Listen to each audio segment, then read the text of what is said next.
Plus, Ultra presents The Grey Lodge, Friday Night Gnostic Book Club. This is the Apophenion Part 2, Peter J. Carroll.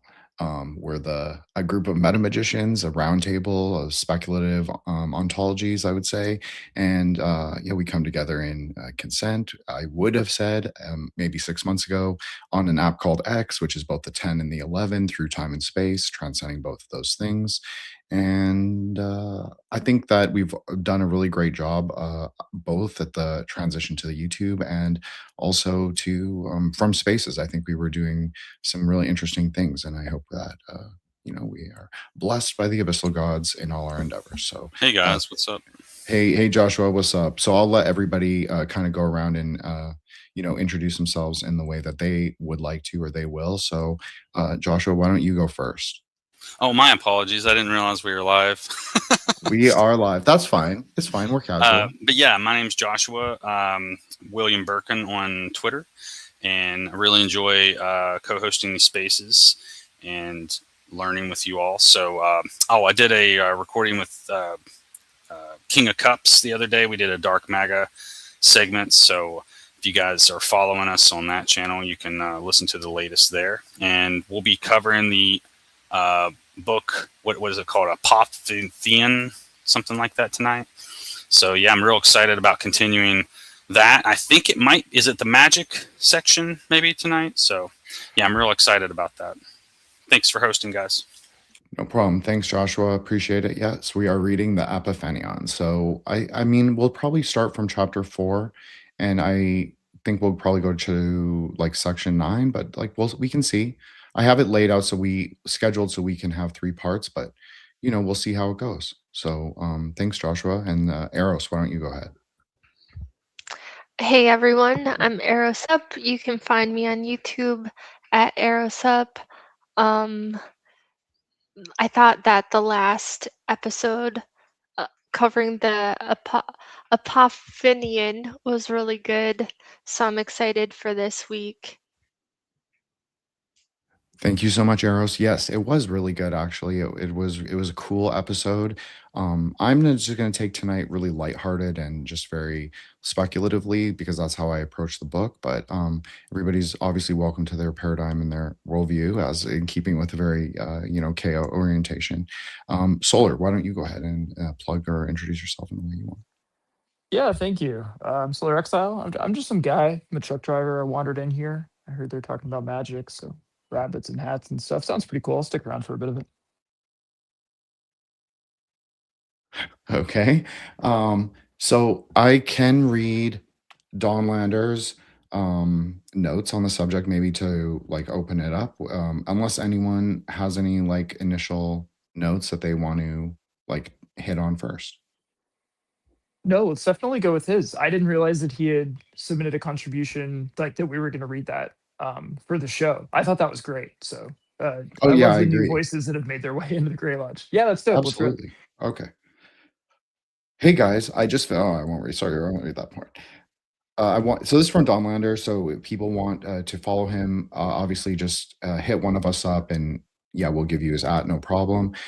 This is obviously easier to do on Spaces, but we'll make it work on here. And of course, you can follow any of the hosts, all their links, their @s, any additional links that they have. I always put in the show notes. And I mean, I'm not perfect admin, but I am trying to like make sure it's all organized and coherent. So anyways, here's Dawnlander's point.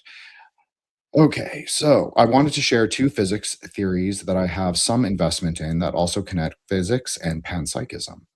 One theory is the pilot wave interpretation of quantum mechanics, which basically posits a completely deterministic universe, where particles have definitive positions, but there is also a guiding wave, which stores an infinite amount of information and co-evolves with the particles. This is totally consistent with the double slit experiment and doesn't require any weirdness like superposition. Also, it is time reversible. So the idea of a preferred flow of time is a property not of the dynamical evolution rule of the universe, but the low entropy initial configuration which creates time symmetry. There is a class of slightly deeper versions of this theory called soliton theories, or more technically, something like topological nonlinear sigma models, which is basically the same as pilot wave theory, except it removes the particles because it can explain particles as not being entities, having their own independent existence from the wave. But they are basically compact, finite energy stable solitary wave configurations, like a smoke ring that never dissipates. So the entire universe is basically a single, perfectly mechanical fluid medium with excitations. With the absence of randomness or weirdness, one might ask if panpsychic consciousness can still emerge. On the philosophical level, the belief that free will can still exist in a completely mechanical universe is called compatibilism. I'm not well versed on this, but I find it plausible. One possible mechanism for a universal macro consciousness, where information can flow through the fluid medium in larger scales, is another theory called plasma or electric universe theory. The Discover 1 probe has breached the magnetic field of the sun, the heliopause, and found that the interstellar medium isn't an empty vacuum, but actually has 60 times the electron density of the space inside the heliopause. This can reach metallic levels of conductivity, and indeed massive electric currents have been observed flowing through space with enough energy to create a luminous glow, green flash maybe.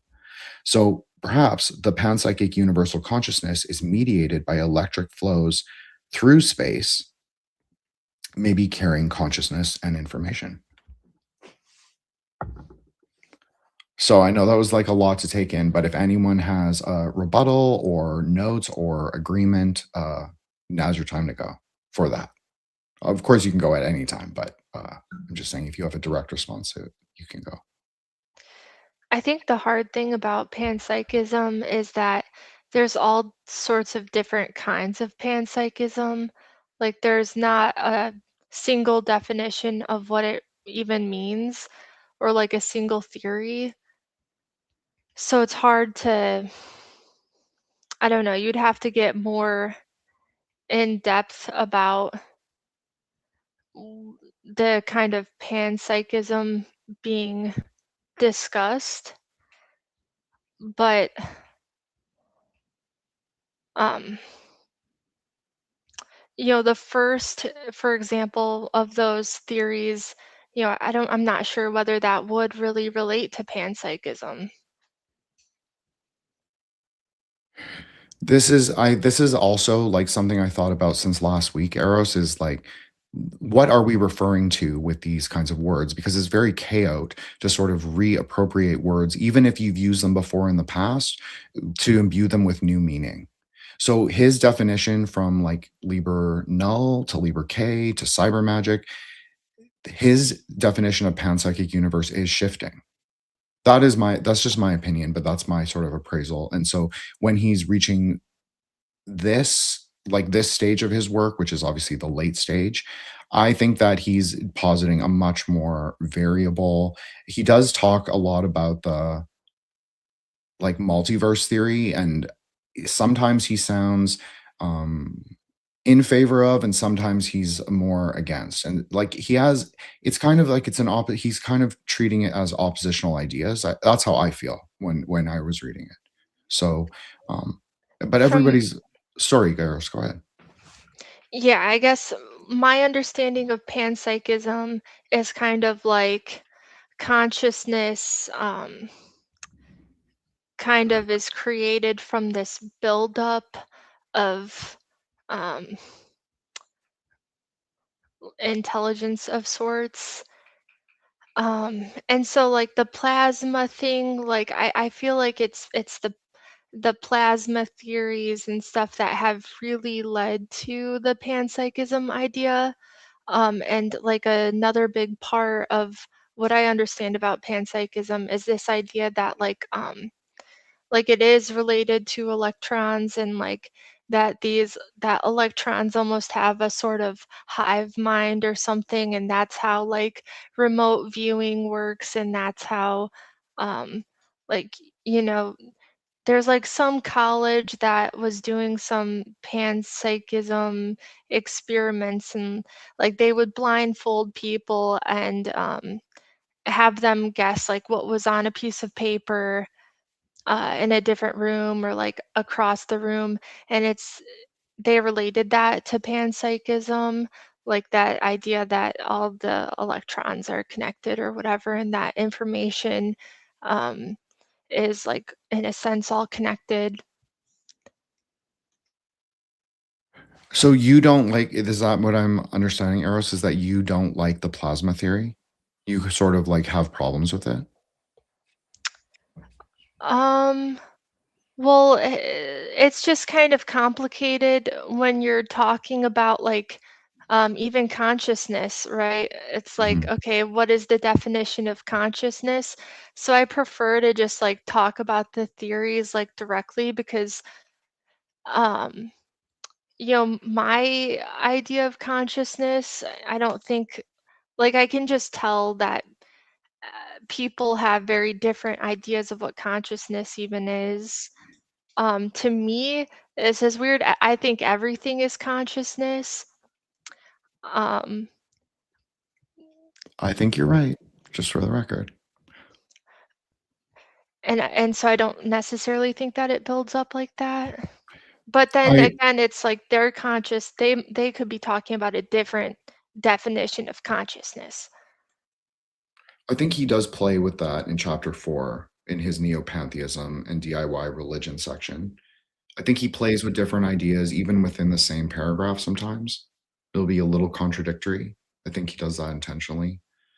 I think that he does not resolve the tensions that he creates a lot of the time. So it is sort of hard to pinpoint exactly what he's talking about in a unified sort of coherent theory, but I do kind of like the plasma theory just as a speculative idea. Because in Tantra, the idea is that you could capture space through sound.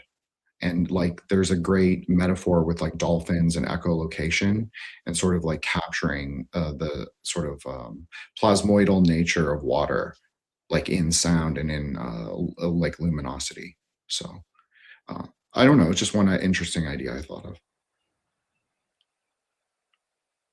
So Does anyone?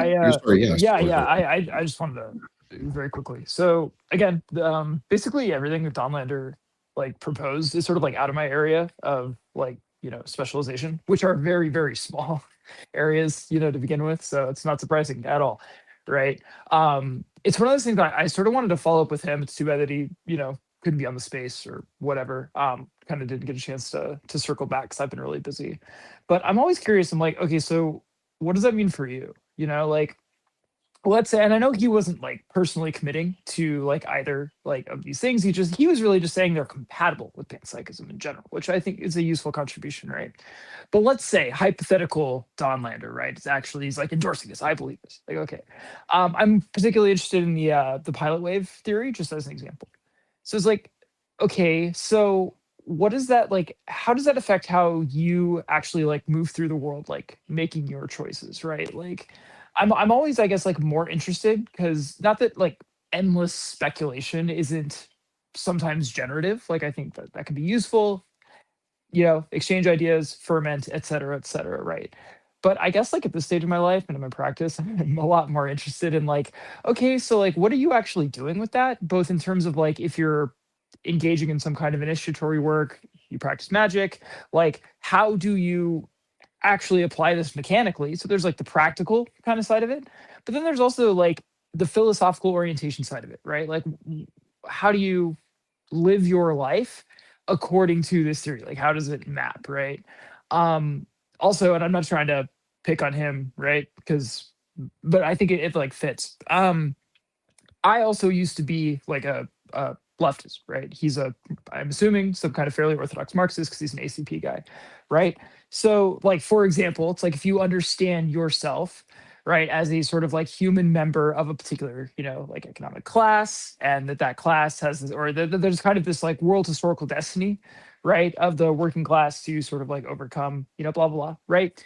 You orient yourself, you know, like towards the world, towards other people in very particular ways. And like Marxist-Leninism historically is a very particular and easy to discuss sort of way of being, right? According to an idealistic schema, right? We have the theory and we have like over a century of like praxis, right? Of what that can look like. And so I guess, and he seems to be a very like systematic guy. So I guess like I'm interested if these kind of speculative ideas about what it means to exist, what it means to be conscious, especially given that they kind of diminish the importance of any hard boundaries around sort of like individuals and like individuated sort of nexions of consciousness.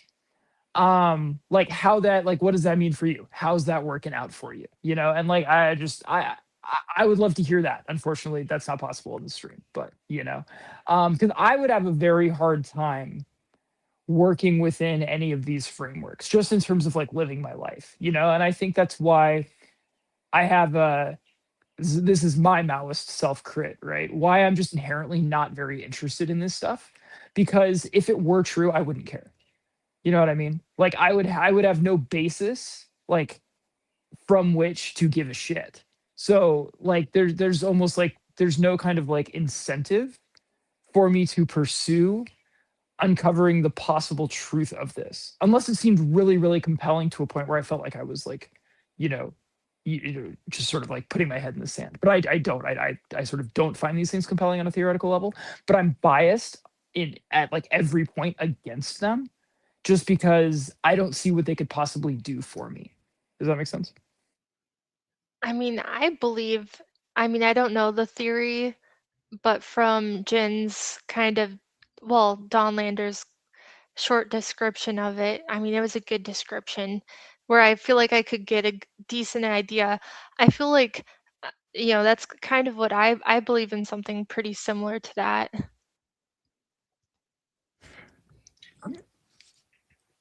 Yeah, I have to, I mean, it's like, I just take it speculatively, and I totally understand that that is not where, you want to sort of position yourself. I totally get that, but I do think like there is something just generally interesting about the whole book and like what is compatible with it. Like I don't know Donlander that well.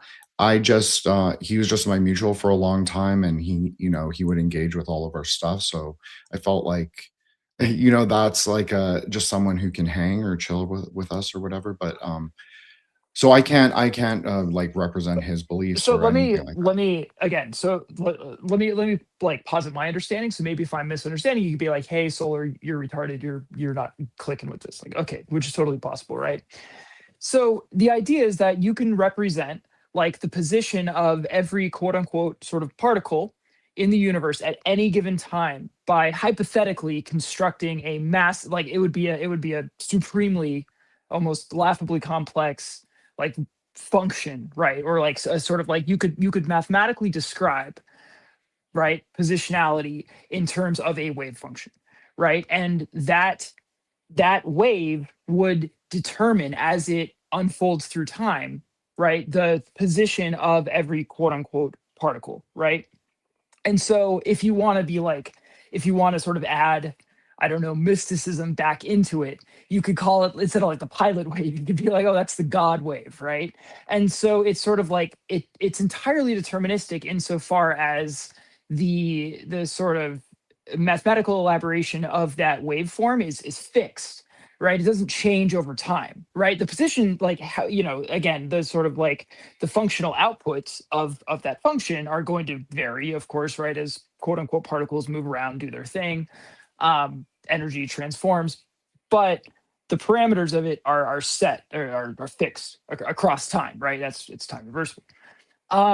So again, this is like, again, it at a philosophical level, we could reduce it to like saying, talking about just like a clockwork universe or something like that. I just want to say that he, like in the 4th and 5th chapter, he explicitly rejects that model of like fixed time and space. Yeah, Oh, I was okay, just describing okay. Dawnlanders. Oh, Yeah, okay. this is Sorry, not that's opinion. my This apologies. is my Okay. understanding of Okay. Dawnlanders' Okay. sort of quick synopsis of the pilot Sure. wave Yeah. theory. I just And so wanted to I'm point that saying, out about his yeah. We're panpsychism. getting off into Yeah. the weeds for sure, right? Like this is not from the book. This is from our buddy. But what our buddy had to say was interesting, right? So like, again, if there's any agency at all to be like, sort of written into this, you might say that by some something that is sort of like prior to that function, or maybe even the function itself had at the sort of like initial sort of like moment in time, the possibilities of defining its own contours, right? Or something like that. But even then it's basically just like, okay, this is this sort of like closed finite system, right? There's no, and again, I've never heard just, and again, it's subjective, but I've never heard like a description of compatibilism that sounded not like complete bullshit. So you can say, oh, well, you know, you still have some, no, I don't actually see how that's going to be possible. But again, that's another kind of like philosophical branch. Anyway, but I just don't, to me, that is, I mean, one, it's sort of like not sort of at a very like schematic level, it's like not really falsifiable, you know, because we're positing things that at least currently we have no way of kind of like measuring, of directly observing. But yeah, I don't know, like if that were true, that like why would I care, right? Well, I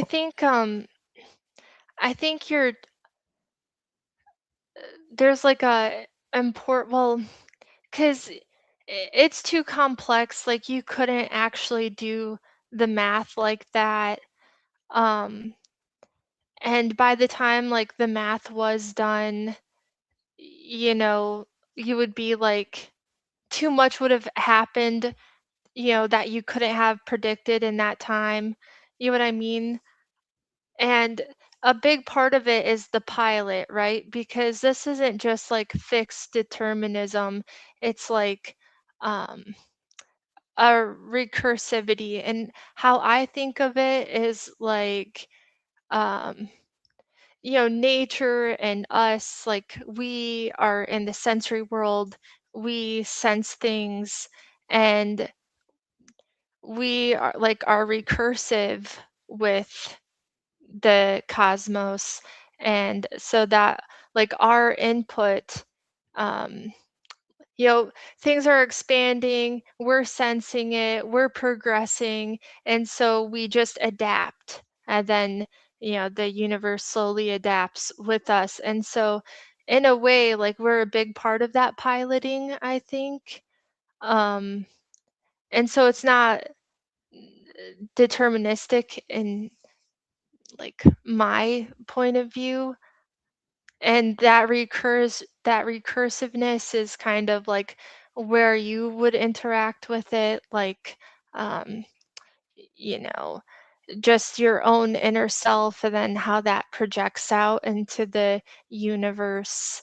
It's like how you would affect it.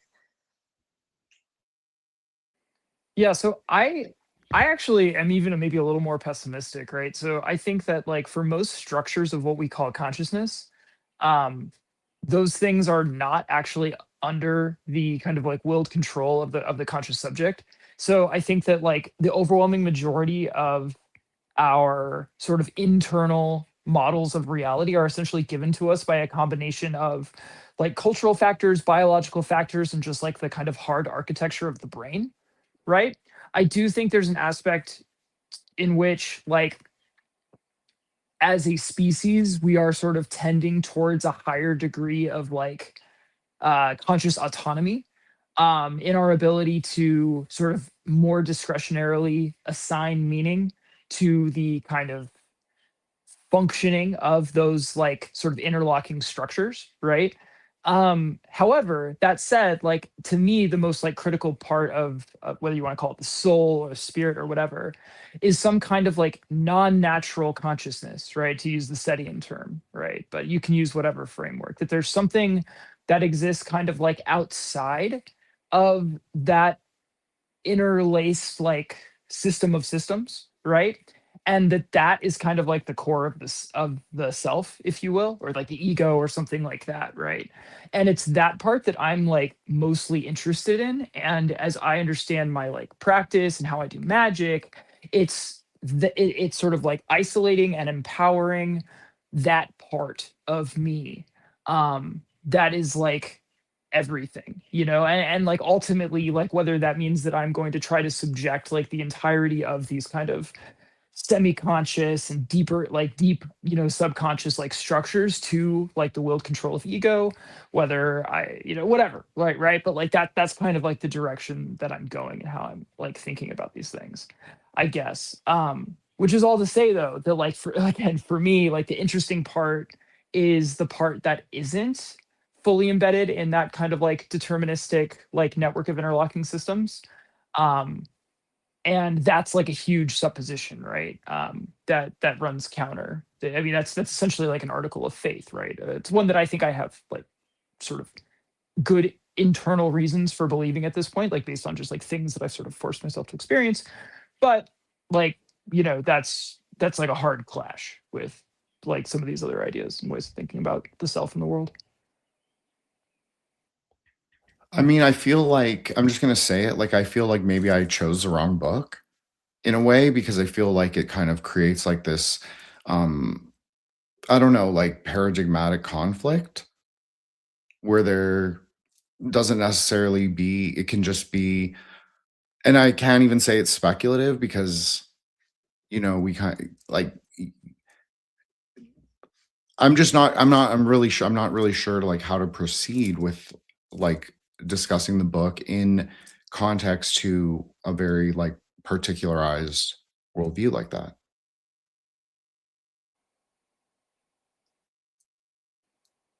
Can I Well, I mean, comment on you don't have something? to. Let me just be really clear because I feel like I'm monopolizing. No, like I just want to say like that's just kind of like I'm just giving you like my perspective on it. This isn't the like cater to solar book hour. You know what I mean? I'm perfectly happy to discuss it like kind of like outside of like what I would do or not do with the book. You know what I mean? So like don't feel like that has to that like we have to index with like my idiosyncratic and ever-changing ideas about things. I just wanted to be really clear that like I'm not trying to subject you to the tyranny of my retardation. No, I don't think you're retarded at all. I think that you bring up very valid points. I just feel like it's a like the whole point of like chaoism or being a chaot, or I'm not saying you are, obviously you're not. That's fine. And like anyone listening, most people won't be. Even like the more mainstream, like Llewellyn or Inner Traditions chaos books, they're very different from this. We roundtable with Sanray, who has his own like chaos magic podcast. Like his perspective from mine is very, very different. He calls his style chaos witchcraft. And so from me understanding, like especially like Peter Carroll, I'm not like a specific acolyte of Peter Carroll, and especially not in like an institutional way, but maybe just as like a practice of wisdom science or higher knowledge. I look at it as like a sort of trajectory, and I look at it as speculative, but I do think he has interesting ideas and interesting like implications, especially from my like tantric Buddhist lens. I think that there are some ways that he and I align, and I think that there are also ways that he and I differ, but I can accept that because he doesn't even commit necessarily to one particularized worldview. Does that make sense? Like I'm not trying to be like, oh, it's like I'm trying to like cater to you and just saying like it's like unless it was like a Setian book, it would be really difficult to like have it, align in specific ways. Sorry, Joshua, why don't you go ahead? Joshua, were you going to jump in? Yeah, and forgive me if this is not completely congruent with the points you guys are making. It's just that while you were talking solar, something that did pop into my head was something I learned recently. Computer programmers talk about code in ways like this sometimes, where they say, well, we have this very defined parameters for this code and it will do this or that or the other. But then they refer to things sometimes like the ghost in the machine, where although we have code for this, that, and the other, sometimes certain things don't happen unless certain conditions are met. And so I think with consciousness too, even the best of us can sometimes be unconscious in our behaviors, right? So I think consciousness might be that special sweet spot, just like with the code, the ghost in the machine. Maybe consciousness is similar in that when the proper environment or variables are in their right places, consciousness sometimes maybe emerges. And that too could maybe even go back to like the first cause, or how consciousness even, you know, started everything or whatever, you know. So that was just kind of something that I was thinking of is, you know, if there is any fair comparison between like the Matrix and our real physical world, that could be one way that it operates, you know. So maybe different logic gates here and there have to align, you know, so on and so forth. And maybe even astrology is partially involved there too, you know. Well, I just want to jump in real quick and say that the first cause thing that's anti-panpsychism. Oh, forgive me. But well, I also, want to. Sorry, Eros. I want to ask a really quick question of you yeah. and then of Joshua. What is the first cause in your opinions individually, or in your worldview and like your paradigm? And Solar, this is also for you. If you believe in like a first cause, like what is Like it the for first everybody? line of code, basically. Like, but like a lot of systems will posit like time, the destruction of time. Some will say it's space. Some will say it's space and perception. Like there are different ways to like qualify first cause. Or you say Prakriti and Pralaya, things like that. Like what are the sort of like cosmological or consciousness markers that like that you could encapsulate by saying what is the first cause in your sort of like system or cosmology? So, and I'm an electrical engineer. You guys know this. So I've done plenty of programming. Specifically, what I do is like on microcontrollers, and so it's like a lot of C and assembly language. And so I know all about bringing like, you know, electronics to life, and it is almost like a consciousness, and I do parallel that a lot to what I do. Um, but for me, the first principle, or you know, the first cause comes from like the first principle, and which is often thought of as fire, right? Um, and I remember just pondering that for a long time, because I was like, fire, how could fire be the first? But then I realized, you know, to me, that's just, you know, related to Aries, and it's just motion, or, you know, and so I just think of like, this is how I think of it. You have the one, and then you have the two, and through that kind of difference in potentiality, you have the three, and then the differences in potentiality grows, and it's all based off of this movement from a difference in potentiality. And you know, so I do think that things just grow out from there, and then you get like more and more complexity. And it's like almost like it becomes this scheme of differentiation, and that's how I think of it. No, that's awesome. I think that's great. I think you laid out a very strong Kabbalistic argument. I don't necessarily agree with it, but I think it is like it's based in like a kind of Platonic idea of the world. So I think it's very valid. Joshua, do you want to go? Do you want to field it, or Solar? Yeah, Either sure. or? Okay.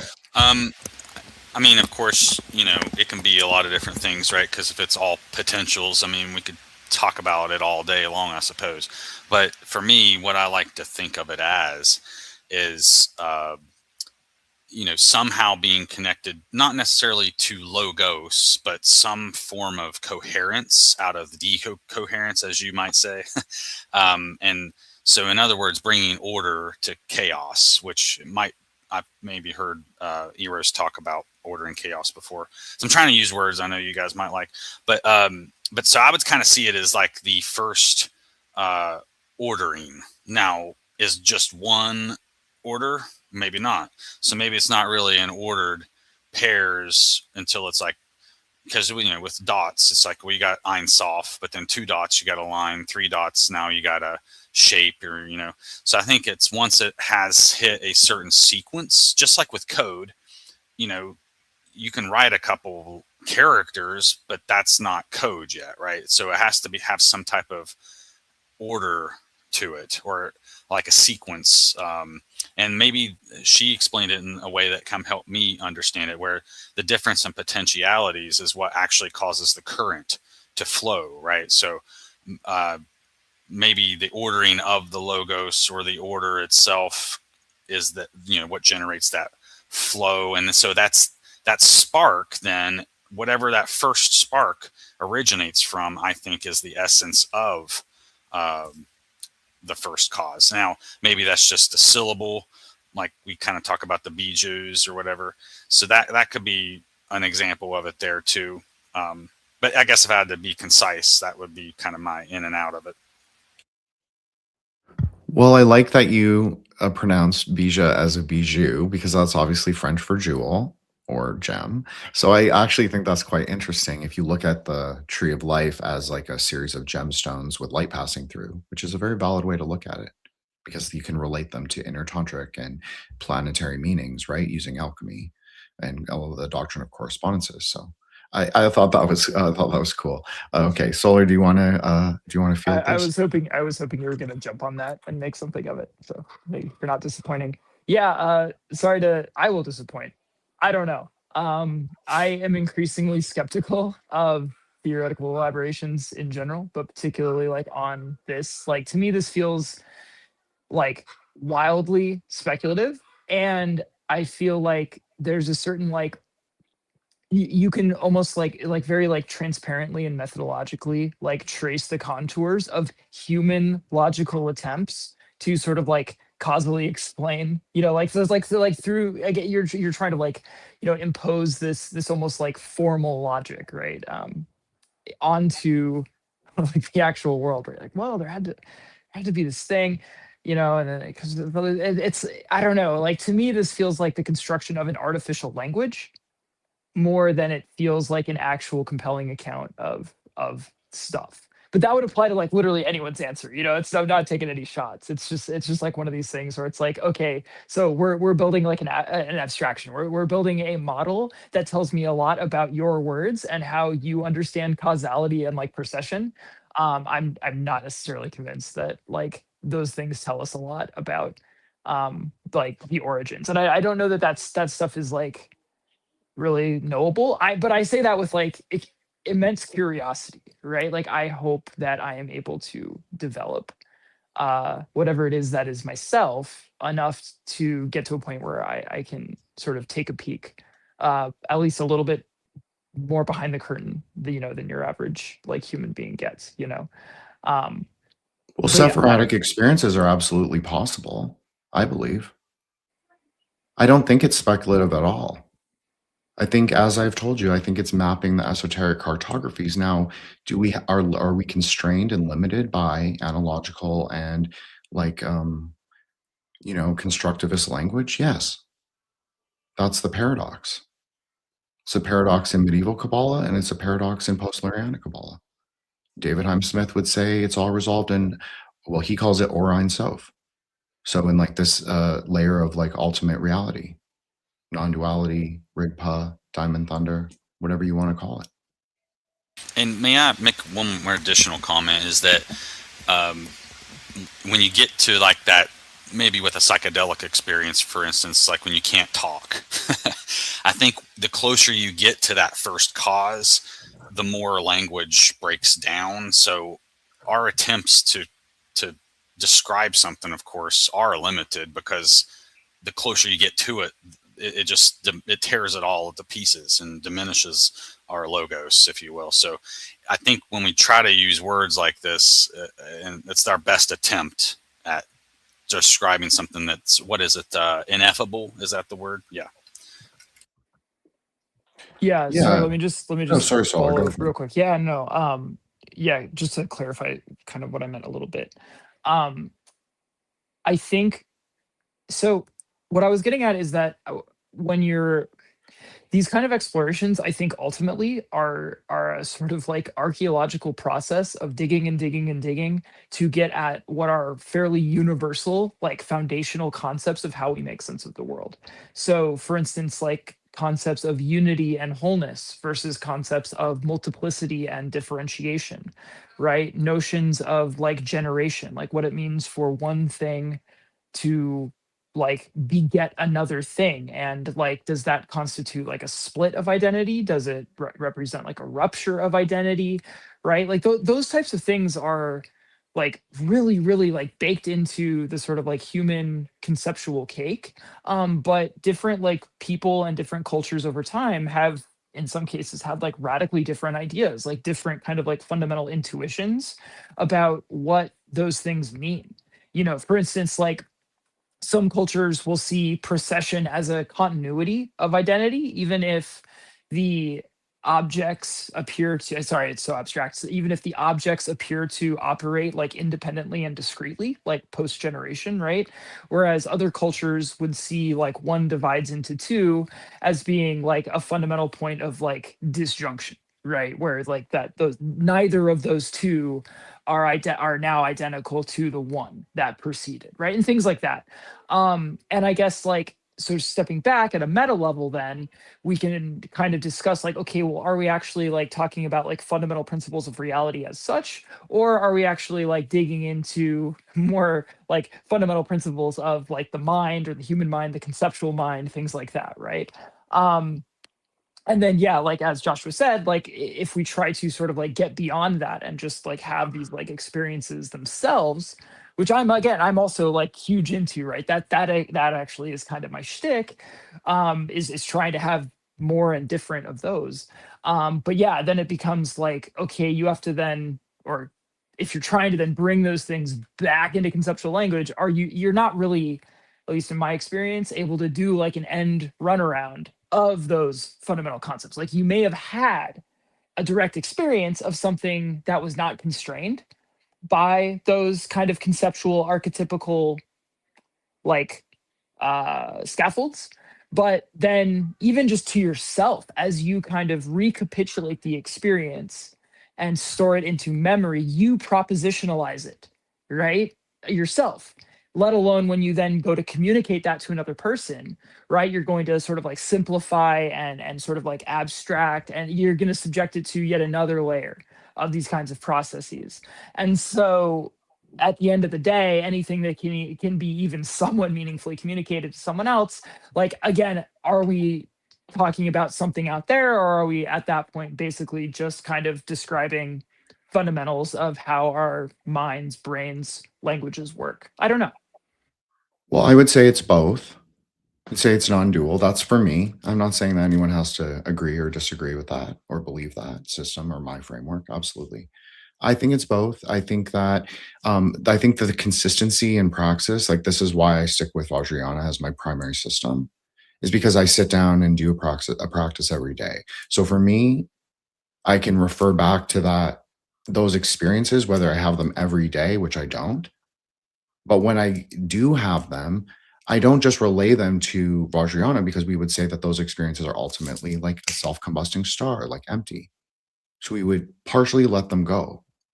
So I wouldn't try and reify them with conceptual language. Now, if I want to go on a live and communicate them, that is obviously why I use K-ball a lot, because I find that to be a very efficacious, sort of not universal, but like it's widely accessible way to describe something very similar, if not the same thing. That's just for me. And I think like if I like to look at, I don't want to overly reference him, and I'm not trying to, but I think DCS talks about this as like it's like the constant mapping and like doing the sadhana for him, and then coming back and then like looking at the black page and then being like, what ways do they arise? And then he looks at the Lurianic or even the older texts that are like not translated in English, not well known, and he's saying, okay, is there interesting ideas that we can winnow, that we can distill from this that match what I'm doing or match my experiences? So for me, that has always been what the Grey Lodge is this sort of like meta magical, quote unquote, theosophy, like a kind of high IQ syncretism, to use like a very timeline, like very facile way to just like encapsulate it.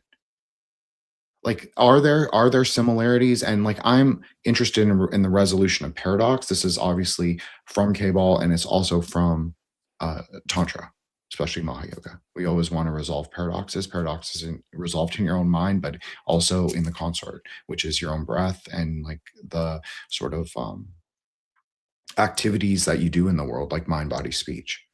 So that is one way you can understand that, is like you were saying, like, how do you live your life? Well, one thing I always said was like, your great work is at least partially, if not mostly, in the ways that you live your life.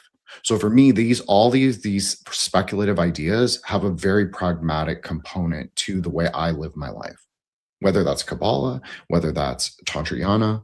I try and be like much more middle path oriented, as we've talked about many times, like all of us and privately. I believe the middle path is a positionless position. I don't think it orients us to a particularized worldview, identity, or fixed self. But I'm not like, I would not like defend Peter Carroll when he's talking about like the multiplicity of identity, but I understand that what he's talking about is something that other people believe or have articulated into the world, like masking. Like, I think that's very similar to like to use something from the timeline to like draw something from Twitter or X. I think that is a very similar idea. It's like your identity in perception to someone else. I don't necessarily believe that, but I'm saying that I can acknowledge more broadly that it exists, that people believe that and actually practice that. So what I'm trying to say is that I try and utilize the speculative ideas to sort of give myself greater connections, like to writing or to the show or to how I relate to other people. And I've always said, like, I try and approach things through bodhicitta. Like, I'm not perfect. I would never say I was at all. 100%. Like, I am not a saint. That's why my show is called Threshold Saints. I'll never be like fully a saint. I'll always be like in that liminal positionality. And that's fine, as long as I can reconcile myself within myself. So can I ask a quick question? Sure. Because I have used the language of masks before, but kind of just in my own way. And obviously this is one of the kind of like central ideas. We talked about this a lot in the previous book club, right? Because I think it's from an earlier section of Apophenion. What do you mean by like quote unquote masking that you just referenced as being something kind of in contemporary occult practice? Like, it not super in depth, but just like, is it? Yeah, just could you say like a little bit more about what other people mean by that? Well, I don't know if it's necessarily occult in the sense of like the occult materials. Maybe I misspoke. So if I did, I apologize. I meant more like how people discuss on like what I see on my timeline. If the people talk about like masking and tism and like how to relate to people, and that you will utilize different identities that will sort of allow the other person to be comfortable or more open or more reflexive with you, or you will adopt traits that other people that you appreciate about other people. Like for me, I've spent like most of my life as a loner. I think that you kind of know this. So for me, that's not my natural inclination, is not to like adopt like any identities or fix. Like, I just kind of move through the Gotcha. world. That I'm a little more chaotic, I guess. And Yeah, I just no. kind of Okay, move through the world think as I I am. think I have a Okay. good sense. Like, it's like this sort of like social interface layer, right? Like you're constructing a very like particular intentional kind of I am going to be sort of like this person with these parameters, this behavioral like routine set in this context, right? And you just kind of do that. Which again, I think is like the baby version of something that Carol's talking about and something that we've talked a lot about, and how when I say like I wear the mask, kind of what I mean by that. I think the next jump in that. So if I'm understanding correctly, and I didn't want to put you on the spot for that, but the sort of like masking that you just described, what other people are doing as this kind of interface layer, is still kind of like taking like the exterior world, other people, other kind of context situations, kind of as a given, and then they're sort of like optimizing these kind of like discrete virtual identities, the quote unquote masks, right, to kind of like optimally, like deal with particular like context, right, which is good. I think like the next level of that though would be to kind of, instead of taking those things as givens and kind of be like fixed, is to, again, first, like you could, to use your language kind of speculatively, but to kind of like magically like begin to orient yourself towards like possible quote unquote like sort of future scenarios, to sort of like reconfigure yourself in a way that is oriented towards, to use a phrase that I hear a lot, a world you want to fuck, you know. And then and in doing so, you will begin to identify variables and possible kind of like next scenes of action, sort of like arrows of possible applied force, if you will. Ideally efficient levers, right? Well, yeah, path working is super important. Yeah, Like yeah, yeah, yeah. you're right. And like, just for the record, I know you're not saying this, but I just want to be clear for anyone listening. This is really just for people listening. I don't do the mass thing, but I agree with what Solar is saying, that it is the distillated sort of like, yeah, it's the norm. Well, whatever is norm core for Twitter, that is like what I described as the norm core version compared to. Yeah, I'm just trying to, what I'm trying to get at is a way to kind of get to a point where it's more operative, to where you're actually creating like intentional will directed change first and primarily within the self, right? But then also understanding how that process in and of in and of itself is then going to begin to shape both through the magical link, but also really just in terms of like the way that perception brings about changes in reality broadly, generally, however you want to understand that process. So to kind of take it from like, I mean, this is a sort of like, you know, like I said, a layer, a set of scripts, a way to kind of like optimize for a given situation. It's like, okay, how can I modify myself and ultimately like modify future iterations of those situations at a very like basic level, right? But I think like the concept already kind of gets you most of the way there. You then just have to turn it into, you know, again, if you're thinking about that and also thinking about magic, you're gonna figure that out, you know. Well, I think this is an aeonic question, is like your will, those arrows of, well, I'm not going to say it in the same way that you said it, but I already think that the world is like that. I think that the world is a burning girl. I think that's a very tantric way to describe it. Like, there's no Buddhist on Twitter that would ever go against me for that reason, because they actually, what I'm saying is extremely tantric, and they know it. And so I think that the world can be that. And I think that we have to remake ourselves at every possible juncture, at every possible angle. I don't believe in staying like as like a fixed system, but I also agree that there are like physical limitations as well as like contextual ones. That I'm not saying that those are limiting parameters, but they're angles that you have to work around, that you have to factor in, do the chaos mass for them. So I think that I agree with everything that you're saying, that you want to take, if we're speaking on a strictly like magical, which is of course speculative, but if we're speaking on like if we're going to say this is like, we're going to strictly speak on magical terms, then yeah, absolutely, I agree. Like, I'm looking for myself in a process of adamantization. I'm looking for self-knowledge. I'm looking for non-dual gnosis. And I'm also looking for magical impact. All of those things. But I have a framework that I utilize to get there that may not be exactly 100% aligned with like contemporary Western esotericism as it is. But I recognize like myself going through whatever, if you want to call it alchemical stages, that's fine. Because that is what higher tantra is. It's like inner alchemy, but it's not just inner.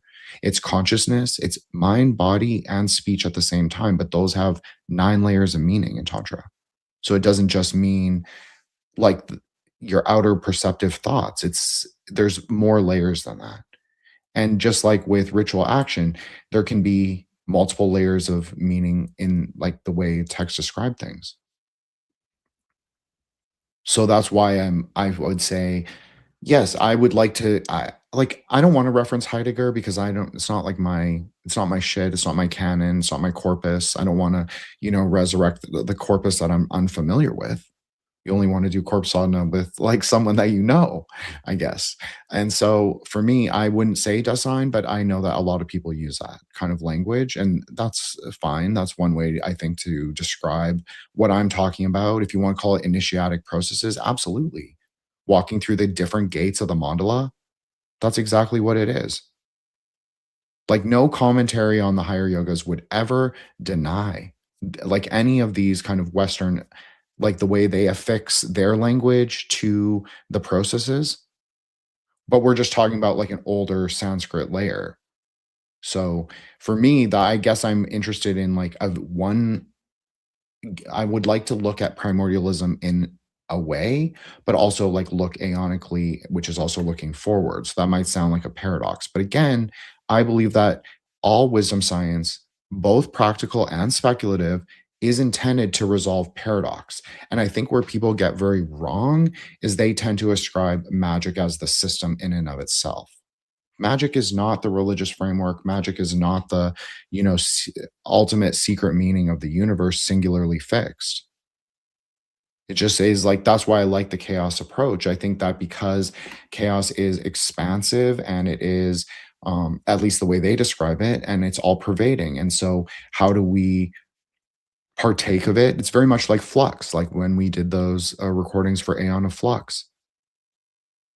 I think it's very similar to that. I think it's like Eros and I have been talking about this in like Kabbalistic terms several times lately, but you can just basically alchemically reduce it down to the planets and say it's the Binah, Hokmah, or Saturn. Sorry about that. Saturn-Neptune connection. It's a process of constant dissolution and constant densification. They're always in constant destruction and recreation of each other. But they don't really allow the sort of like even DCS agrees with this. It's like those two Sephira are the ones that are the primary, well, you can say that they are the governing force of Zimzum. Although you can also say that about Gever and Hesed, but anyways. But they are a primary force of Zimzum. So, but they also can be sort of remade by the magician, by the sorcerer on the carnal ground. They can be remade into Dath. And that is sort of what I find very radical and very interesting, because it's kind of positing that you have to be an agent of like the hyperspace kingdom, rather than just saying, oh, I'm a passive receptor to higher experiences. But no, it's more like what you're saying. You're using the arrow or the chariot to move higher, even past the egoic consciousness. Because one way that I would conceptualize Dath, and this is not just like a, Jin remix, it is actually like this would be considered like a metaphysical quote unquote truth, relative truth, but close to primordial truth, is that Dath is sort of like the carnal ground of ultimate reality. It's like it's a dead place. You have to bring things to it. You have to make something there. You have to, I mean, this is not obviously a direct quote, but Jumi Palmer would say, you have to bring the Diamond Thunder to it. You have to bring the Vajra Vega, or you have to aim the arrow into that space and let it fly free and like not be worried or fixed necessarily because it's smoke. That's the radical. That's also like, I'm not trying to bring this up to alienate anyone listening, but this is something really interesting about Kala Chakra, is it assigns the air as gray. So you're firing a blind arrow most of the time. But what if your arrow is actually made of the particulates that exist in the air? Not necessarily that you can see. Maybe they're empty. Maybe they're massless. Maybe they have inner luminosity. Maybe they're metallic. That's a very tantric way to think of it. Drawing the quicksilver, drawing the 5 like magical alloys: gold, silver, copper, meteorite iron, and quicksilver, as I said. But there's other processes that go along with that. But that's what you're doing. You're drawing those things, whether you're saying literally like actually doing alchemical works with those metals, with metallurgy, or you are understanding them at a deeper layer of like meaning. So maybe they'll have different ritual implications or different like activity implications in your mind palace or in your inner world. And you're going to sort of disaggregate them. So clear your misperceptions of them, like allow the husks to be scattered away or discarded. I think discarded is probably better. Or transformed, if you want to say like the carnal ground, you're fertilizing the carnal ground with the flayed corpses, the husks. And then whatever is left, you're drawing that, and that's the true essence of reality. But again, because we believe in like relative and primordial truth, maybe that is why I'm very comfortable sitting in a place of relative truth, because I understand most things to be relative truth. Just as like a tiny little side note, I want to say that the arrow sort of being constructed out of the sort of constituent, I mean, again, particles of air, or the sort of like bits of air. So the idea is that like the arrow sort of only exists as a sort of like schematic perceptual vehicle that is constructed to cross Dath, and to essentially you're constructing a sort of a vehicle that only exists in the sort of like relationality with which you are going to sort of transcend like dualistic conception. That's just like, that's really interesting. I've never heard things presented quite that way. I'm going to be thinking about that for a little bit. So, well, thanks, Solsky. I appreciate that. You know, but I have explained this to you, like Vajra Vega. Like this is like what honestly, what I'm saying is like, it's to me, this sounds like super normie tantra about like the reconstitution. If we're thinking axial age, Buddhism is obviously axial age. Like, yeah, there's like a social implication that we all should be cultivating, which I agree with, to be honest, even like a normie person. Now, I know that you like, no, I don't want to single anyone out. There's a lot of criticism, valid criticism about Christianity and many other institutional religions. Let's just limit it to one. And I agree with a lot of them, but I do think that there are enough metaphysics in some of those things, as well as everybody requires the outer temple. Like, not everybody, but people do require the outer temple. There will always be a mass of people that require sort of the literal or even metaphorical sort of systems that can capture them. That will, over time, maybe over many lifetimes, maybe over many aeons in samsara, will provide them with enough seeds that they can start to, you know, develop higher consciousness in their multitude of rebirths.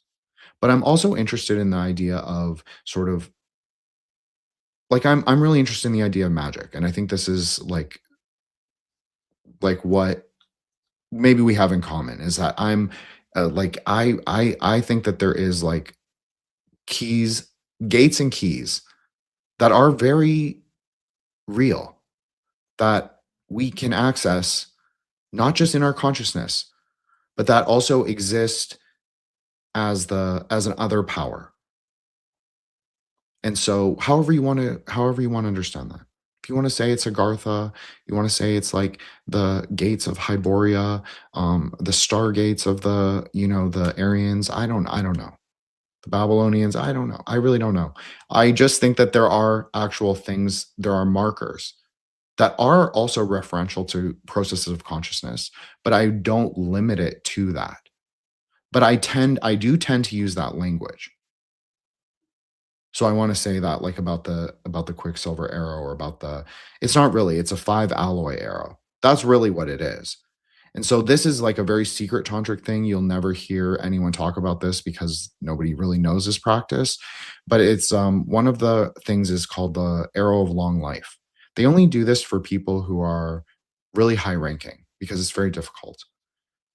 But you will actually have the arrows made of the 5 mystical alloys, but they're not just those alloys. It's other things. It's lapis lazuli, it's turquoise, it's quartz, it is herbs. Buddhist alchemy uses a lot of herbs. I know this sounds like very village shamany, but it is true. Like, as we've done the Lurcy series, and I already knew this, but it clicked for me that I was like, oh, okay, this is where Buddhism is talking about the yakshas, is talking about like dialogues with the, you know, with the waterfall mermaid or with the fairies or whatever.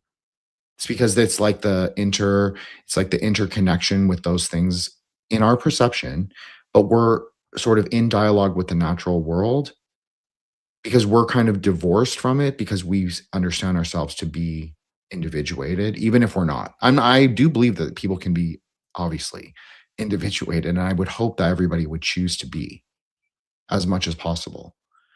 But I also agree that like if people think of themselves as like more dualistic conceptions and they're sort of like not interconnected with those natural forces, dialogue is sort of what bridges that, at least in a tantric way of thinking. Discourse breaks the dualism. So, you know, the plants bringing that back is bringing the sort of naturalistic and like phytochemical elements into the like metallurgical alchemy. And it's both of those things together that is actually the secret layer when you mix it with mantra magic. Obviously, I'm positing the word, and I have a chapter open that says the anti-logos.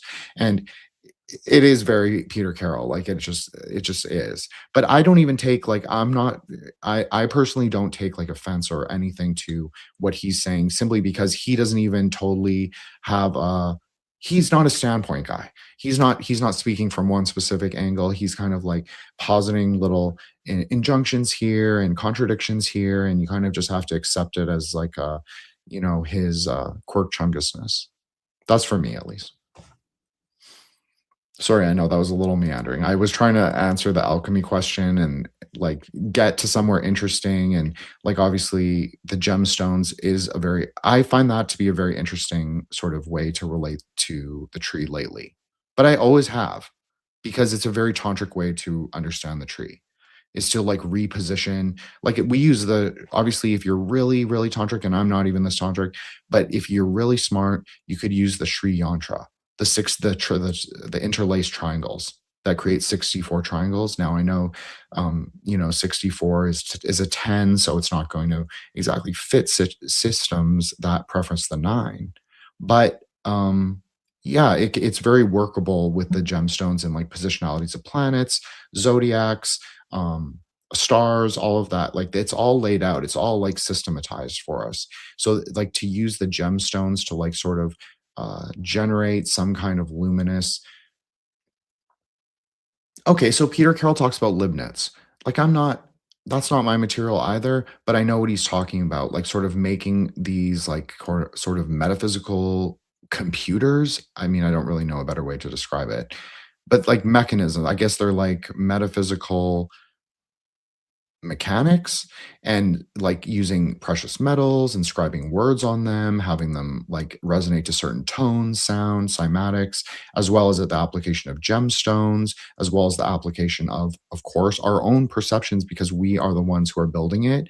Well, if you're building it, and it's also our like sort of interaction with those forces as they arise from the machine. So what I'm saying is I think that that's also the same as what I'm talking about when I'm talking about like the alchemical era.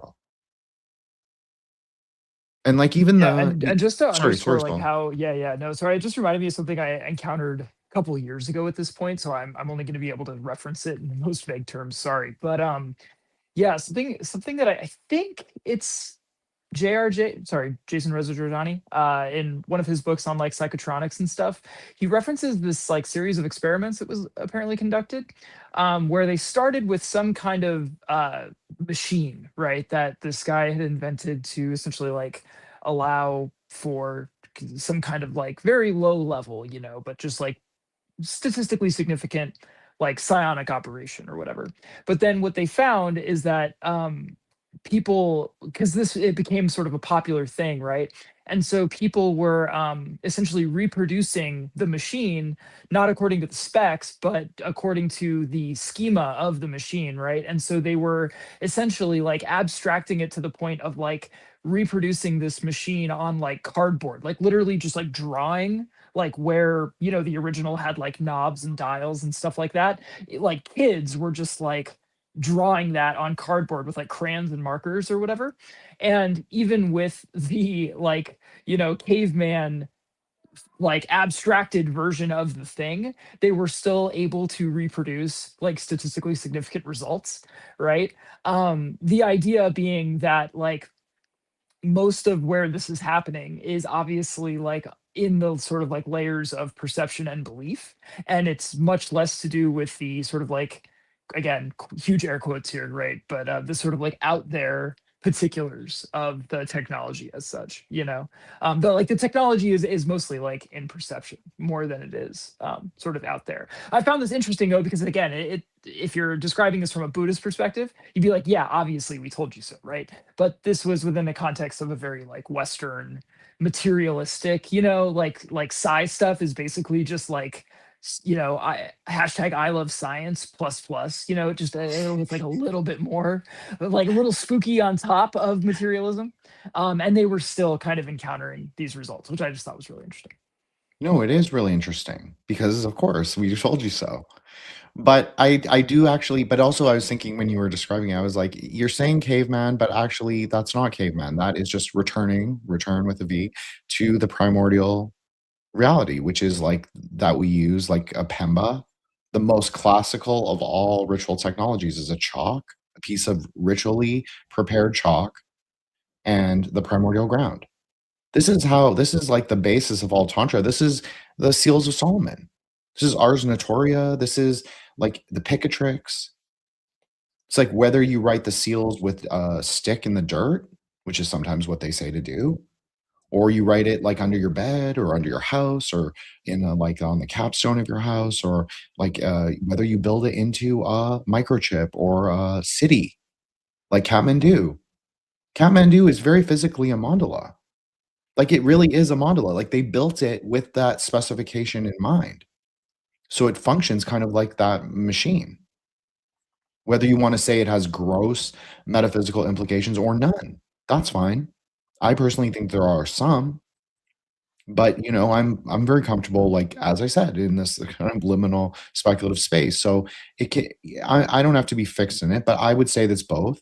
But for me, if people forget that the city is a mandala, then they're obviously not going through undertaking hermeneutic, like initiatic processes by venturing through the very physical gates. They have 64 gates original. That was the original sort of plan for Kathmandu, to surround the stupa, which also functions as a lightning receptor. So obviously we talked about this last week, is like lightning can be upwards, like rising, or it can be downwards ascending, right? Like very code of the lightning flash, path of the dragon, path of lightning. What kind of language do you want to use to describe it? Or do you want to use very materialistic or materialist? I shouldn't say materialistic, materialist sort of framing, which is also like the actual physical mandala. That's why I love to, you know, when we've been on Recording Solar, I always bring up the Kathmandu example. I always feel bad for you because I'm like, oh yes, listen to another repetition of the same or remix of the same Jin story. But I think it's a really interesting story personally, because so many people have gone to Nepal and had metaphysical or consciousness or whatever that is. They have had higher experiences just through the act of knowing that it's a quote unquote sacred space. Maybe just the idea that something is a sacred space, maybe that allows you to also have higher experiences. But maybe the fact that it is written down, that is sigillized on the earth, like very physically, like earthworks. Like we were talking about this, like mounds. Mounds are so profound. And this is where I differ from a lot of the parapolitics people, is they will say, oh, the mounds are this thing, this thing, this thing, but that's all speculative too. There is a very small body of actual archaeological sort of understanding of what they are and what they could be. And I'm more focused on, personally, I'm more focused on what they could be, which may surprise people because I tend to be like call myself like a mythologist and really love comparative mythology and comparative magic. But I'm actually interested in like the pragmatic elements. Like, what am I bringing to my practice that we're talking about? Like when I talk about the ocean of stable lightnings, I actually envision that in my mind. Now, I'm not going to be able to envision that in the ways that I've described it because I'm telling everyone now. But that is one thing. And like where I talk about like Kurkula or the arrow, I'm not talking about like the goddess of love magnetization. I'm talking about the goddess of magic, because that is really what her inner meaning is. So it's nothing. I think a lot of no. I'm gonna talk about myself, but because in this particular dimension, I think I'm actually extremely typical, right, of like a Western esotericist, right?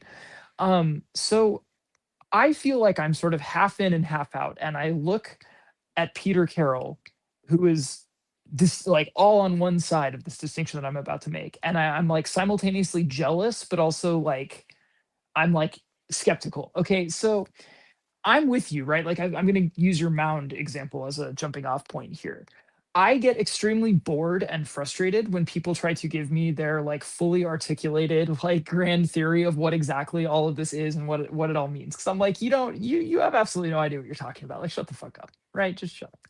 But I at the same time am not free enough to do the full Peter Carroll of just like any space can be a sacred space if you want it to be, and if you have the sort of will to induce provisional belief, or however you want to call it, like belief is a tool, blah blah blah. So to just walk around and just be like fully self-designating all the time, like that's a degree of, if you want to call it like ontic autonomy or something like that, whatever label you want to use, that's like a bridge too far. I'm like, nah, like I still need that like initial impulse of like someone else, something out there indicating to me, hey, this is a sacred space. This is something cool. This is something that has power or potentiality.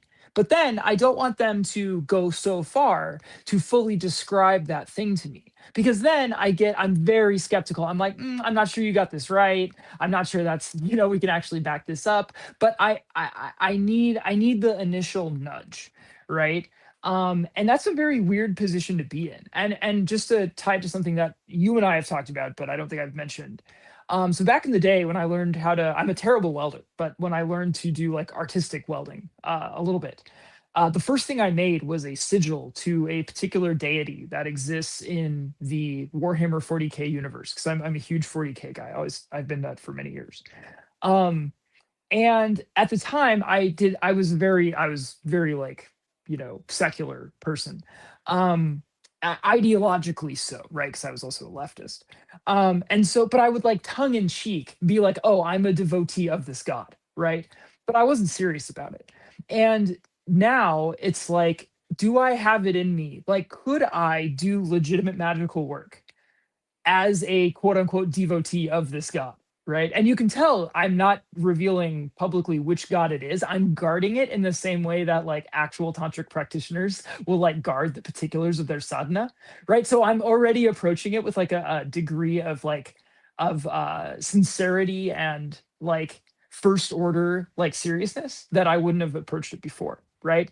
But still, even though I sort of rationally do believe that I could practice magic with that, there's a part of me that I'm like, this feels wrong, right? Like it feels off. Like I want the comfort and the security of someone else out there pointing at something and be like, no, this actually is like sacred, special, etc. It's not just some shit you made up, right? But I'm weird. I'm straddling. It's a weird place to be, I guess, if that makes any sense. Look, I'm not going to dox your deity. I would never do that. But I will say that when we've discussed it a long time ago, I always found, and I told you this, that there are many parallels to a certain figure in Tantra who also has those that has his characteristic or signature sort of something that's very particularized. So I'll just say that. So I do think it's real. I'm not talking about archetypes. I think for me, whether you want to say it's like, oh, it's schizoteric, it's like he's like Apophenion, like he's like so deep in it, like he can't like separate himself. No, I think that to cite Dr. Stephen Flowers, I think the neo mythologies can be very real. I think they can actually draw upon older ideas like Lovecraft. Like how Lovecraft is obviously a sort of translation of the Klipa. I personally believe that. A lot of other people believe that too.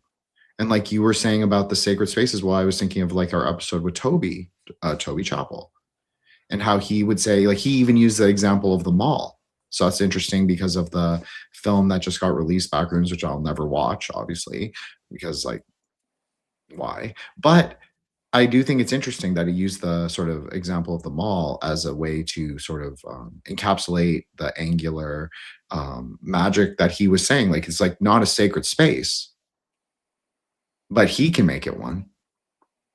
Well, it's like a liminal space. Yeah, and it's like if you understand the operative principles, which in his case, a lot of what he's talking about is like literal, like the perception of certain geometries, right? And all of those guys, they love going back to like Mortensen, right, with the commando look and all that shit that LeVay was really into. But I think for good reason, right? Like it's a pretty compelling presentation of those ideas, right? They've since been elaborated a lot. It is. Yeah. But anyway, like that's because they're approaching it. They're like, oh, we have some understanding of like how we're interfacing with this, how this is affecting us like perceptually, right? And that gives us, that's what makes it like, again, not necessarily a sacred space, but like something that we can use more than an unmarked space. So let's say like an operative space. Yeah, no, like I respect it. And that's what I'm saying. Like rationally, I can do that. I can think in that mode and I can get into it. But there's this part of me that's like, I find myself like looking for that. Well, like, okay, I mean, to use your language, like when we talk about like other power, right? Like when you're doing like certain deity practices or, you know, whatever, there's something that is like outside that like contributes to what is happening. I'm sorry, I'm trying to just be very general, right? No, that's fine. You're doing a good job. And it's like, does Peter Carroll experience that? Yes. When he's invoking Apophenion? Yes. However, and I don't doubt that. I think he fairly explicitly like talks about that. From what I remember, it's been a few weeks since I read the book at this point. But he has an explanation of that I find not that it's like, I mean, it's just like you know, it's kind of like a bog standard like sort of psychological explanation for it, among other things, right? It's like magical, but like the thing that underlies that is like fundamentally just kind of like a sort of quote unquote mundane like psychology. And I think that's different from how a dharmic practitioner would describe the sort of the nature of the other power in deity practice, I guess is all I'm saying. Yes, 100%. I mean, you're totally right. You're even right to pay, like, you're even right to criticize him. And I didn't mean last week to be like, I wasn't trying to like stand Peter Carroll. I just think he's interesting and cool. And you know how I am with things that I think are cool. I just like kind of like probably get stars in my eyes a little bit. But no, I'm not a Dhyana person. I'm not a mind only. I've never been. And that's not how, if we're talking non-dual, like Vajrasattva tier tantras, that's not how they are understood either. I'm not saying that you posited that. I know you don't think that, and or at least you don't. At least you know that that is not how I understand it. I'll say it like that. Hey, I got a question. Would what we're talking about here possibly relate to the phenomenon known as Jerusalem syndrome?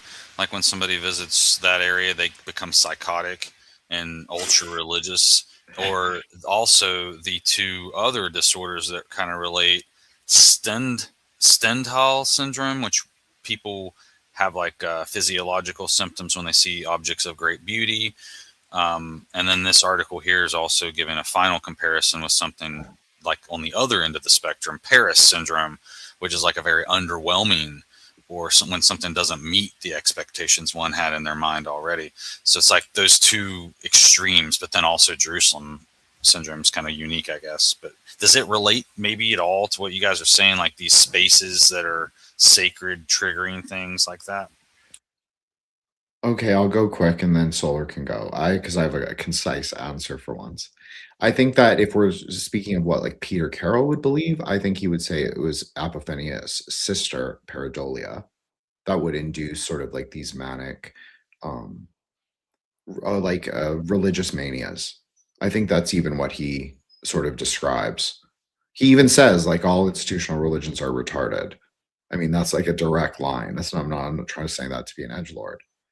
Or he calls it mental retardation. So yeah, he definitely does not like that the sister of apophenia. He believes that sort of the unprepared consciousness. I mean, I don't know if this is his language. I'm just going to use my dharmic language, so I apologize in advance. But so how I would understand it is that like someone who's not like prepared, and I don't mean like necessarily initiatic. I know that's Solar's language, and I understand that from like Evola and from other things. Absolutely. And like there are different stages of the marga. That is 100% true. So like someone who is not prepared in the sense of like their practice isn't, well, I understand the marga to be different, a little different than like maybe a normie tantric. So maybe I won't go into that. But I think that, yeah, I think people who aren't prepared, as in like they don't have a stable practice, they aren't like working to higher like degree goals of wisdom science, and they aren't they're not prepared in the wisdom science way. Like they're not actively engaged with wisdom science as a text, as a textual practice, as a speculative practice sometimes, like speculative Kabbalah, that can be really useful to help think of path workings and the sort of resolution of paradoxes that you create as a magician or that arise in your own life. You can utilize that. Doesn't mean you're doing it for magic. It's just that you're speculatively looking through it. And then when you go to do either ritual or just daily sadhana, you can work through that path working. That's even how I treat it. That's very much how I treat it. That's when I like study the DCS text, or I'm reading like Ramek or whatever I am reading about K-ball. I will literally think about it and I will work through the path and I'll say, okay, well, there's this paradox that arises, and I'll try and work through that in sadhana. But first of all, that starts in my own mind and in myself, and all the paradoxes that I am and all the polarities that I have to reconcile, which are innumerable, really. So anyways, Solar, go ahead. You can totally take this. Yeah, sure. I don't know. It's kind of weird. It's I feel like I'm gonna go like just like shitty like grad student on this direction. But yeah, so I think that cultural facts and basically like elements of every aspect of like the sort of superstructure of culture or cultures involve human actors as participants, and then perhaps for the more willful or self-conscious human agents, it involves them as interpreters, right? I don't think there's any way to ever sort of like get outside of there's an inherently dialectical relationship that is entered into any time we engage with what, if you want to call it like a cultural fact, or basically, yeah, these sort of like this sort of shared sort of web of sort of cultural like significance, like signification, right? And again, that goes for historical facts, which are essentially just like cultural projections onto time, or just like things that we encounter on a day-to-day basis. We was kings. Yeah. So I think that what happens, and again, I don't know, it's not my field at all, right? But I think there's a sense in which, when a person who is already heavily under the sort of influence of certain, like, whether you want to say like archetypes, right, certain forms, certain myths, right, like for instance, someone is deeply invested in Judeo-Christian, Jewish or Christian or whatever, like some kind of like normative spirituality, right? And they put themselves in a very like physical and like mental, in this direct sense, like sort of at what they consider this nexus point of forces. I think one of the things that can happen, like Jerusalem syndrome, right, is they essentially like allow their consciousness to sort of be like flooded or like overwhelmed by what are for them incredibly impotent like narratives, right? It's not just that these archetypes aren't static, right? They when you engage with them, a sort of dialectical narrative begins to unfold, right? They pull you in, and these people aren't operating as abstract operators, quote unquote. No, as like distanced interpreters, which is itself a dialectic, but it's different. They are almost welcoming this process of being overwhelmed or being phagocytized, right? By being nommed, right? Sort of by the narrative. They sort of cease to exist as discrete individuals, and they become wholly dedicated to a role, their participant role in a particular sort of archetypical narrative.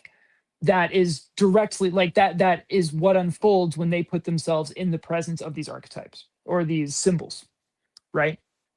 There's a reason like that, someone needs that background, needs that conditioning, as well as they need a sort of set of personality traits and stuff like that, I think, to have an experience like that. I don't think if you kidnapped a bunch of people from, what's that island, North Sentinel Island, where it's the quote unquote uncontacted people, even though they I guess have been contacted. Actually, it's a fake, it's a fake meme. But if you bring a bunch of those people and just airdrop them into Jerusalem, they're gonna like run around and like get a cold and die maybe, but they're not gonna experience Jerusalem syndrome, right? These things have absolutely no meaning to them.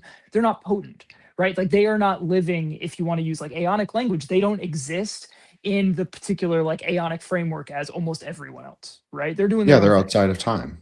Yeah, they are literally outside of Aeonic time, right? They're one of the few groups of people nowadays for whom that can be said. Like they I'm sure have their own Aeonic time, but it is completely discrete from ours.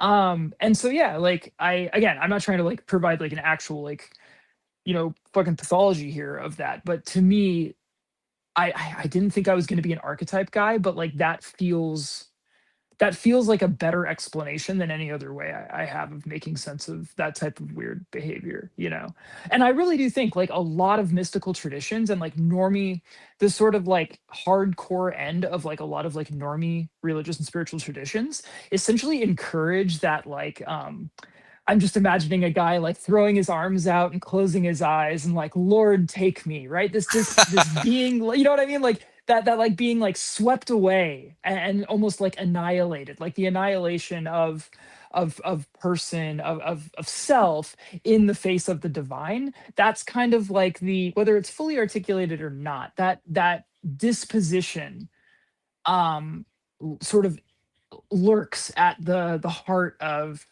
like it's like part of the telos of a lot of like mainstream religious practices, right? So to me, it's not surprising that the phenomenon we're discussing actually happens like a weirdly like high amount, I guess. I don't know. That was great. That was actually really good. I mean, not actually, but it was really good. I would argue though that perhaps the North Sentinelese Islanders are within Aeonic time because they're Stone Age or whatever they are, and that we're in perception of them. So by that nature, by our perception of them existing, they do actually exist in Aeonic time. I know this is like getting a little too like Dharma pause and like speculative universe, and I get it, but I want to say that. But I mean, I also think I do think that the symbols, and I am surprised to hear you use the archetype language. I guess I'm the only non-archetypist left on the panel, but that's fine. I think that there is like a metaphysical potency, but I think you're right that it exists mostly in our perception. So I don't even think we need to understand it though, because I think a lot of people will enter into like normcore religions like Catholicism or like Islam with the hopes of going into Sufism, or Judaism with the hopes of becoming like one of those like rabbis that does the lightning strike like on his enemies, like all that stuff. I do think that there are symbols that are within that people don't fully understand what they are. They're just at the outer density layer. And so maybe they'll never in this lifetime understand what those things are. But I do think that sometimes those things can also be seeds. I know, like seeds of the pomegranate or seeds of Dharma, and they can actually expand in someone's own consciousness. And obviously, we would give like a long-winded, or I shouldn't say we, but Buddhism would give a long-winded sort of causal, like karmic relationship as to why it's like right for that person that they've ripened in this time. And so, the metaphysics of the system that's even maybe not even accessible to them at the esoteric level, maybe it unfolds for them to a degree in their own mind, so they're able to actually do it themselves. So I don't necessarily know if I agree or even disagree with that, but what I do think is that they do hold sort of kind of primordial potentials. And I think that also the inclination to destroy your body is something we discussed when we did the Dion Fortune book, like those a million years ago. we talked about Sufism and like Hasidic Judaism, and how like one really loves that like annihilation by fire. Obviously, Lurius posited a secret pathway between Gevra and Hokmah. So that would be the annihilation by fire, and then you would go off into spirit, into the smoky palace, the Bardo, and then obviously come back through Binah, make like you'd have a body formation, come back into Hesed perception, and then fall back down to the tree, into the material reality of our realm. So I absolutely agree with that there is like a preoccupation with a lot of religions of like destruction of the material body. Obviously, I do practice a non-dual tantra, like a adamantizing tantra. So for me, I think that the world here right now, this life is the time. And like is like we should be practicing those texts even to the exclusion of other texts. I'm actually that I'm not dogmatic, but I'm that I'm just I feel like this is the more aeonic way. Is that we should be giving people the text, like not for Bardo, not for what the moment that they die, but they should be actually like they should be accessible to most people, at least to a degree. These things that can actually cause our consciousness to expand, but also can benefit material reality, like for the people. Obviously, we would keep those within like a dharmic and karmic frame, but magic is magic at the end of the day. And I personally think it's all gray. I don't really believe in black or white magic, personally. For what it's worth, I think you only get into like dangerous territory with the sort of like anti-manifestation, the anti-material stuff. I actually don't think that's particularly harmful on its own. Like whether you want to say correct or not, that's not what I'm saying. But it's that combined with really simple exoteric theology that essentially just posits like an I win button for like with faith, So you get these weird people who are like radically anti like like materiality, but then who also think that like you can essentially win the game by just like dying, which is a very, or like by just like rejecting it, right? So even if I had like a sort of fundamental hostility towards the material world, right, I would still cling to life on the basis that I have a lot of shit to do. Like I have a ton of like spiritual work that needs to get done. And it's like, whatever. I mean, depending on like what system you can say, well, you're going to do it in this life, do it in another life, or, this and that. But like at the end of the day, that the hostility to the like quote unquote created contingent material world, the fallen world, whatever, that in and of itself wouldn't motivate like weird behavior necessarily.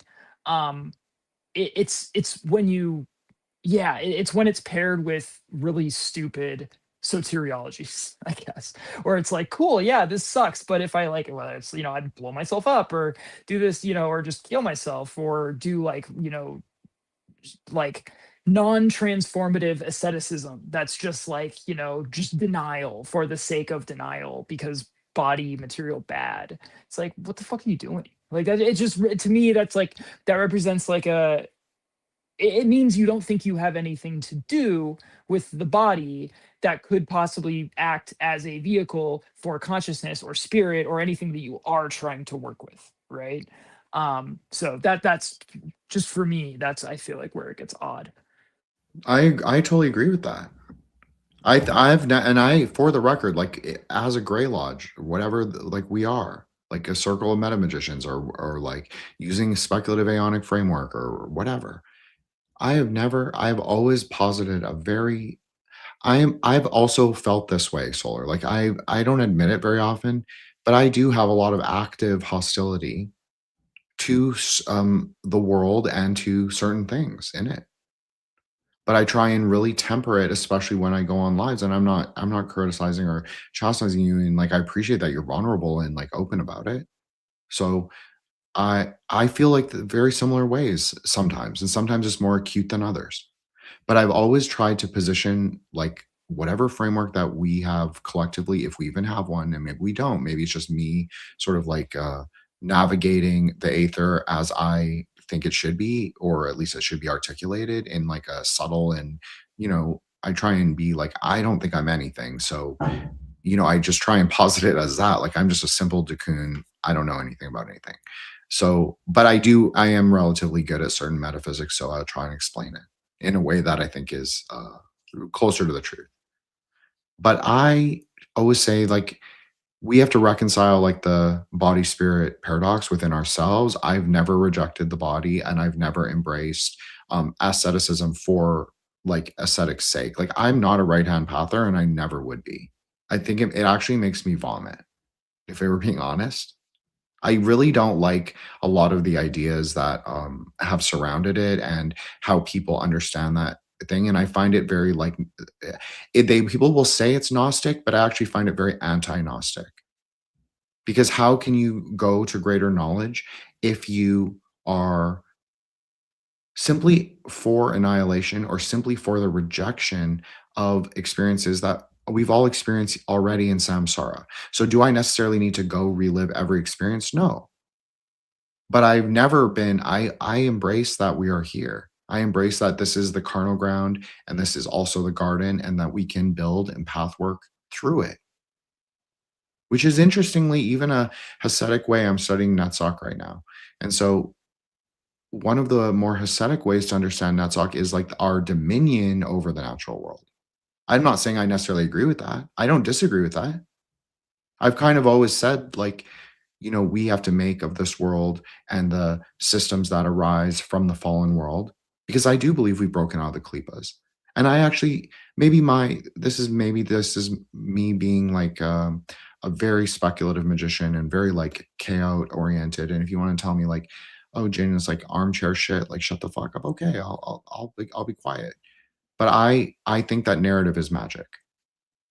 I think that is it's not necessarily magic in like this super mundane way, but I do think that is at least the vehicle for most magic. And I think it's amplified by doing recordings on technological Neo-Atlantean, Neo-Babylonian devices, which I think can be mapped to Kabbalah, and I think also can be mapped to astrology. And I think it makes a lot of sense when you do that, because you'll start to understand, as I said at the very beginning, like there's a relationship between gemstones and the planets, metals and the planets. This is the most, like, this is the oldest, like that's one of the oldest layers, is like the interrelationship between the macrocosm and the microcosm. And like, how far do you understand the microcosm to be? Like, is it you as who you are or who you want to be? Those are two different things even. Is it the secret consciousness that you can access most of the time? Is that where it is? Or is it in your physical body? I would posit it's in all the things. The externality, the internality, and the consciousness layer. So I think that all of those things can be contained in narrative, because it's people's interaction, their perception, their hesed of those things that reveals the sheath or the husk of themselves. Sort of like the initiatic process is the whole world. Well, I'm not that much of a Discordian that I think that everything is simply an initiatic process and everything can just be, you know, that's very, I don't like that. That doesn't seem very gentle to me. And it also feels very Christian in a way. And like I'm not using Christian necessarily as a pejorative, but in this instance I am, where people are just like passive agents to God. And, you know, like they're just like, oh, well, the Lord brought me this, or Hashem brought me this. Obviously Christians don't say that, but you know what I mean? So I don't believe that. I think that we have to walk through the gates of perception ourselves, knowing that they are, but we don't necessarily have to know what will be beyond the gate. We don't have to have the clearly defined limits or terms on them, because we don't know until we know. And even as you said, even when we know, it's very hard to articulate. For sure. So, and I think for me, this will be my last contribution, because I got to go wheels up in a bit. But yeah, I mean, I don't mean to sound like a broken record, like over the course of the last few years we've been doing these things, but yeah, I could not agree more about basically the primacy of narrative, right? And I think, and again, I know we're kind of constructing a bit of a straw man, right? The sort of bad Gnostic, the Gnostic guy who we don't like, right? But so I've been, and again, you know this, Jin, I've been sort of intensely engaging with some more contemporary, very particular Gnostic stuff more recently, and far more seriously than I've ever engaged with Gnostic material before. And I find it interesting. And I don't want to say a lot more than that. But even the sort of Gnostic stuff that I'm dealing with, right? You're like, if you take it, you're like, okay, material world, demiurge, prison of pain and suffering, all stuff. You're like, okay, but I'm gonna fight. Like, I have stuff to do, and like I'm going to position myself within that as like, what am I gonna do? Just like run away? Like, no, I'm gonna, even if it's ultimately escape means like fighting a rear guard action, but there's still that transforms the world into a overwhelmingly hostile but territory to be disputed, right? Ultimately, like, and this is kind of what one of the things we talked about on the project of ours that I need to get to work on because it needs to come out, but where it's like it ultimately gets to this like orientation that's underneath the belief system. Like, to me, my Gnosticism is like a warrior Gnosticism, right? Where what I think, and because that's something that like jives with me, it gives me, again, I not just like I feel that to be true and that, like, blah blah blah, but like there's stuff I can do. I can act. I am an agent of will, right? In that type of a like conception. And I think, frankly, the straw man Gnostic that we don't like is ultimately, it's like they posit themselves in this sort of like Gnostic creation while basically maintaining the like sorry, I don't want to get YouTube strikes, so I'm trying to not say this rudely.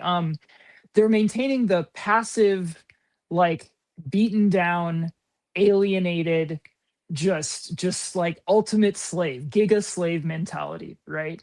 And to me, that tells me a lot about how they see themselves in the quote unquote mundane world, right? Which again is very understandable, right?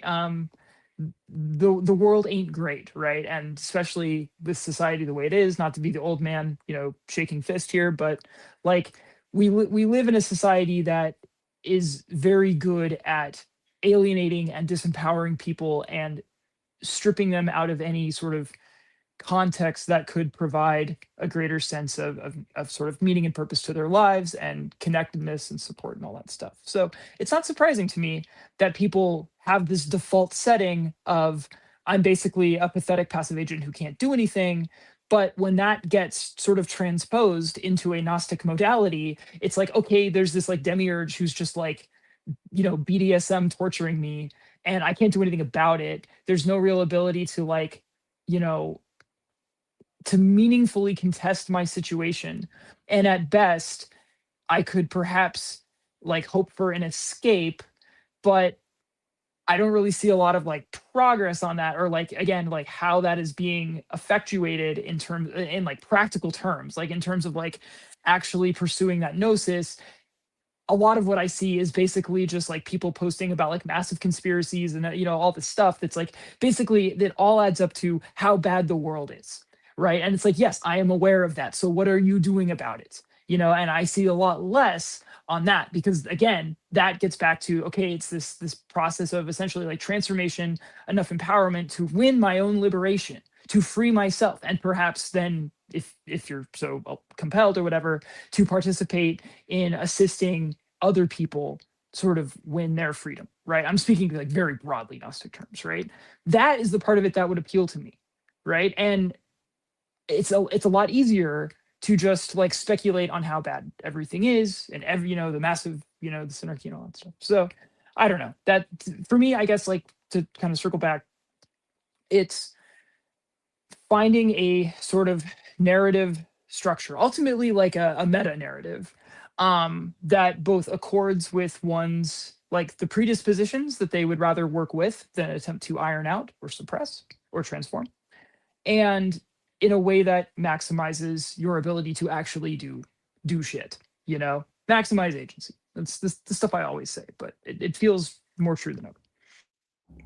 I think Solar, that was really great. And I want to like say like obviously Eros dropped because she already told me she's going to a recording with Ethan on Reject. So everybody can go check that out and we'll end right at the 2-hour mark or 2:02 mark. But no, I agree with everything you said. I legit agree. And I would hope that you would think that like your time here and like doing Grey Lodge and this is for both of you. And like this is for myself as well. And like Eros, obviously, is that I would hope that it at least touched the contours of all those things that you like. It was like affirming certain ways. And also it is about the creation of greater knowledge. Like if we say that narrative is a vehicle, at least a vehicle, a yana for magic, then knowledge is sort of like the point. So I would say that like looking at speculative wisdom science and then the way that we discourse about it, at least in a little bit, maybe we just touch it sometimes. Maybe we just like see the flicker in like the, our mind's eye or somebody fire. We see the flicker of the lightning strike, and maybe that's all it can be at that moment. But there are people who listen back and or maybe not, but maybe you get like one person who's like, oh, I'm going to think about things in a different way. That's the whole that and like exactly like what you said. Like I don't take for me like I'm not going to use Warhammer language, but sort of my cross culture, like my cross comparative mythologies, I think for the most part. But so like Tantra posits all of this. We live on a fallen world. We, the Chaos Goddess birthed us, and then she's a dry husk now, and all the dakinis are little parts of her body, her husk, and some of them are self-arising. They come from the deepest bowels of the carnal ground, from the tunnels of Set, and they arise on this world, on this new world. And so if we're thinking in like my Aeonic terms or like Aeon of the Daughter, she arises, breaks the tunnels, breaks the klipas, and then we're still in the fallen world because we don't necessarily have context or meaning to ascribe to these things that are in flux as well as husks. And so we have to sort of create new meaning as we move through the world, like very, very pragmatically, not even speaking like like this greater time, this Aeonic time framework. I'm saying like practically, how do we do that? I would say that talking about wisdom science texts that people aren't engaging with, being able to at least to a degree, without trying to invoke pareidolia, but actually trying to invoke apophenia for other people, doing it in a discursive, non-dual, and also relational way. Like where I'm relating it to K-Ball or where you do, because you're really good. And I've always said that. And Joshua's actually gotten so good, like after these 2 years. So I think that's the whole point, is like we try and do it.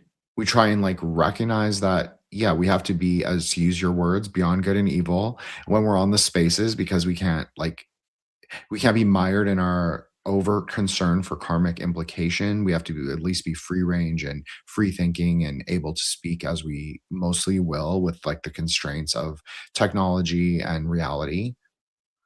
But yeah, I would say that that's what I would hope it would like this is. It's kind of like a totally it's gonzo, it's chaos magic, and sometimes lo-fi, and sometimes there are technological issues, but I think, and they're not structured, but I think that they, to a degree, do like allow people to sort of make higher associations. Because I'll tell you what we talk about.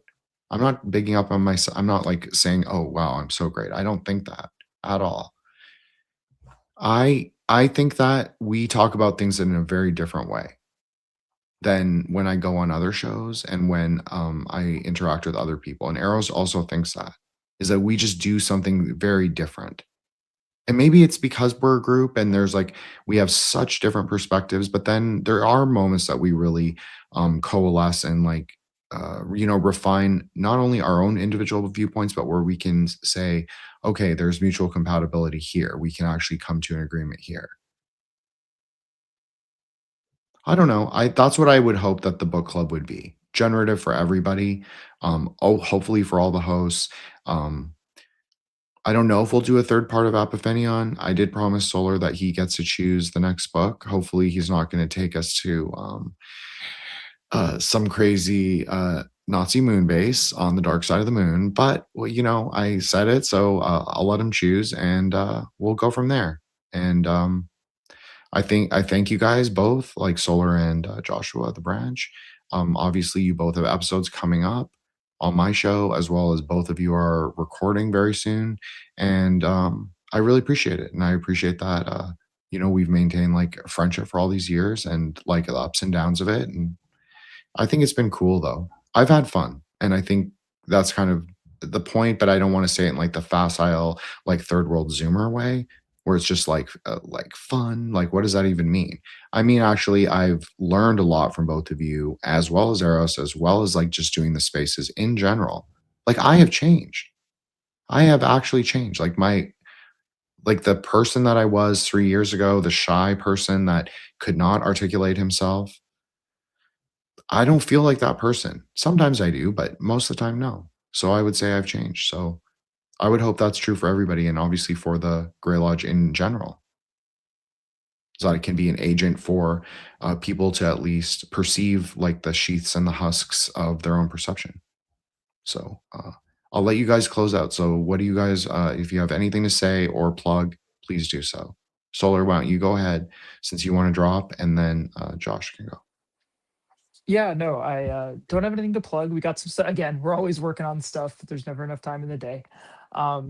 Yeah, no, just echoing that. Not to get really cheesy about it, but among all the stuff that you've said, and we touched on this when we did that like little anniversary stream, right? I think it was like the if it was the 1 year, the 2 year.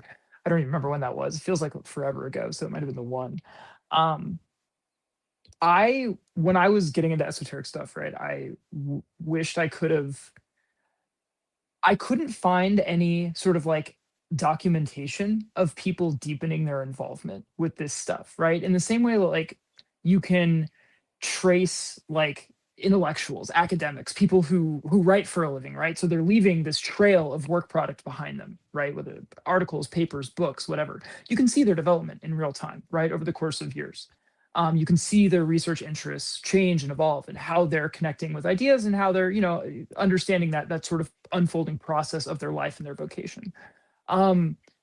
Occultniks are really, really bad at that because I think just like we were talking about narratives, right?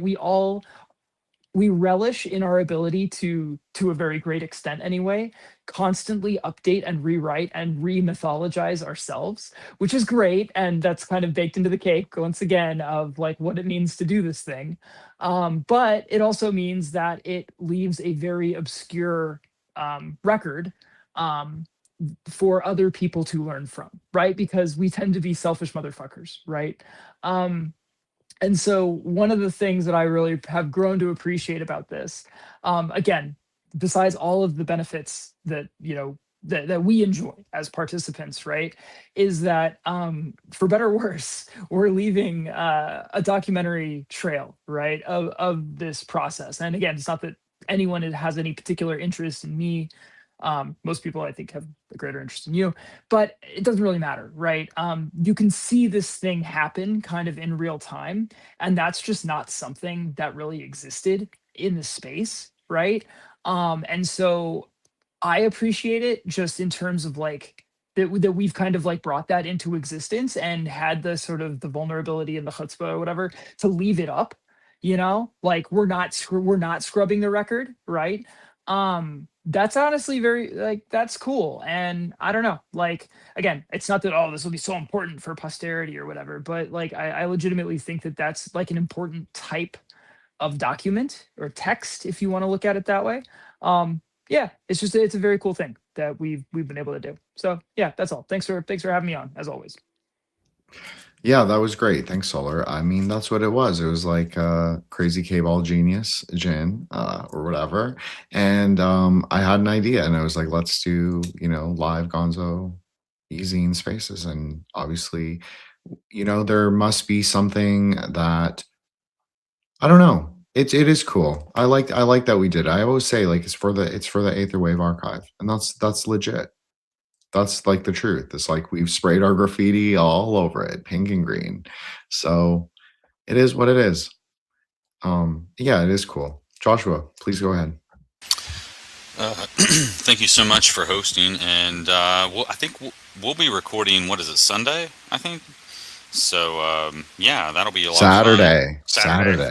I got it written down in my planner. So, but anyway, yeah, that's going to be fun. And again, I just did a Dark Maga episode with King of Cups. We discussed data centers and tech elites and all that sort of stuff. We also discussed the Odyssey movie that's coming out and all the woke garbage that comes along with that. But anyway, if we do discuss Nazi moon, whatever spaces or whatever, we could use the Hyperborean Moon Lords title for that. Just saying. And I did have a joke. So then I'm be finished. So I know Jews don't really work, but if one were to be using a chainsaw and cutting down the Kabbalah tree, what brand chainsaw would he use? Right? It would be a Husqvarna. Oh, I'm sorry. I'm done. Okay. Thank you, guys. No, thank you. That was great. That was a good dad joke. Good Kabbalah dad joke. That's actually fusion. not a bad dad joke. As far as dad jokes go, yeah. Both of you do like your dad jokes, I have to say. I'm just saying. Anyways, not to call either of you out, but I mean, Josh was kind of like out of the closet for his dad jokes, but it is what it is. So yeah, I agree. Like, yeah, I said Solar can choose, so he gets to choose if he wants to, whatever it is. I don't want to put preconceptions on it. Maybe it'll be something crazier. Who knows? We'll have to find out.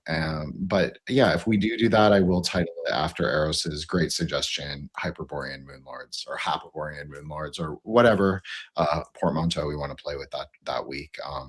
So next week will be Witsa, which is the Burmese component to our like Thai, Southeast Asian. I called it the Sinister Traditions of Southeast Asia, Sorceress and Sinister Traditions of Southeast Asia. So it'll be 1 to 4 parts. We'll see, like it'll be alternating weeks, and we'll just do book club on alternating weeks, so everybody can like come and go as they will, as we always say. And so as we end, I just want to encourage everybody, like meditate, do sadhana. If that is going to church for you, then that's what you should do. If that's like doing loyalist exercises, that's what you should do. Like, I'm not here to tell people what they should do or, and I want to say like, Solar said like people are more interested in me. I don't think that's true. Not to correct him and like that they're not interested in like what he has to say. I think it's in the dialogue. I don't think I'm above anyone. And like, yes, I do go out on shows. I actually a lot of the time go out on shows to make sure that like the lodge gets promoted, like our book club, and especially since we've transitioned to YouTube, I really want I want people to hear the dialogues. People can go to Spotify and listen to Threshold Saints. Of course, I love my show, and both of you have been like major pillars, like pylons that have like allowed me to actually have a show. Wouldn't really exist without either of you. So I don't want to like, I'm not diminishing your work in any way. I just want to say, but when even though I moderate the Grey Lodge spaces, I don't want it to be the Jin show, and I never did. And that's not like an ego cutting thing. Like, it's really not like a secret Trek show thing or anything like that. But you could say like that is often how I feel, just sort of in perception. Like, these ideas are so different, often challenging, often frictive, but I have to reconcile it live on air. And so I try and do that to the best of my ability as an imperfect person. Liminal, threshold, saint, but maybe also a villain, maybe a bit of both. Anyways, so thank you so much to all the lodge people that came. Obviously, Zach, Creative Equipment, check out Zach's channel at Creative Equipment. He is another brother from the Ahib mother. I'm just teasing him. He's gonna murder me. But he has obviously 5 parts. Tracy Twyman, also Don Dada, and he also has his own channel at Creative Equipment. And so his views are really good. So I'm not worried about him, but go check him out and subscribe. Obviously, Vanessa, Truth and Dies. Check out her Etsy store, Truth and Dies. And if you need anything, she'll hook you up for tie-dye wise. Obviously, we have our prophetess of the lodge, Cassandra. Cassandra is an Etsy store purveyor as well as a content creator in her own right. She also has an episode coming up on Threshold Saints, and I hope she'll still be my friend after that airs. Not because it's not good, but because I think she wasn't quite sure. But we had a lot of fun, and obviously I'm going to shout out Eros because she is like our 4th pillar. Everybody check out Eros. She has a Substack as well as her channel at Eros Up, which is of course in the show notes and the links, and the recorded part of this, like the part that goes on the main feed will be available in like 24 hours. So, but of course you can always watch the live. So thank you guys so much. Appreciate it. Threshold Saints, check it out if you want or not, if you will. I say come to the spaces in consent with, I know, but people don't love, not everyone loves it, but Bodhicitta framework, it kind of works. It just is it's a good vibe at least. And so that's a good way. Non-dual, I think that's a really great way, the key to death, maybe one of them. And also the middle pillar. What does that mean? I think that doesn't mean being a normgroid necessarily, but I don't think it means being intentional edgelord either. I think it's sort of reconciling the polarities in yourself, which is very Aeonic. And so I'm not saying suppress, I'm not saying ascetize or, cauterize or, destroy the body or to stay stuck in the body or anything like that. I'm just, I like the Quicksilver metaphor, but I did appreciate that Solar said like the warrior Gnostic. Yes, I agree. I actually 100% agree. I would say sorcerer Gnostic for me, and maybe probably for Solar too, but I don't want to, correct him or anything. But yeah, that's basically, I agree with that. We are the sorcerer Gnostics. We are the wizard kings of these steeps. That is Hyperborea. So go out there and make some motherfucking magic.